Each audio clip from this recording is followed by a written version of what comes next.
qoraal oo wasaaradda arrimaha dibadda Somaliland kaga hadlayso magacaabidda ergeyga Soomaaliya u qaabilsan Geeska Afrika Badda Cas iyo Gacanka Cadmeed ayaa u dhignaa sidan. Jamhuuriyadda Somaliland waa dal madax bannaan oo si buuxda u maamulata xuduudaheeda dhul, bad iyo hawo. Somaliland waa dal bogcad muhiim ah kaga yaala qaaradda Geeska Afrika, gaar ahaan Badda Cas iyo marin-biyoodka istiraatiijiga ah ee Gacanka Cadmeed.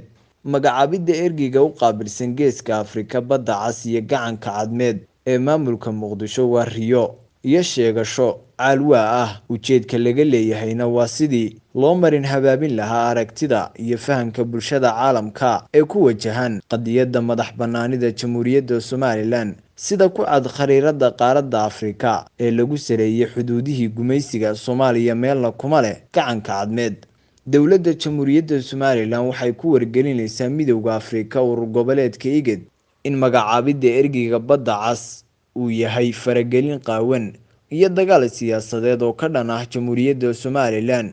Sidaa daraaddeed, dowladda iyo shacabkaba waxay si wada jir ah diyaar ugu yihiin difaaca madax bannaanida qarannimo iyo dhammaan xuduudaha waddanka, wax wal oo ay ku kacayso naf iyo maalba. Jamhuuriyadda Somaliland waa dal hormuud u ah nabadda mandaqadda Geeska Afrika, isla markaana leh golayaal si toos ah shacabku u soo doorteen si xor iyo xalaal ah oo hal qof iyo hal cod ah.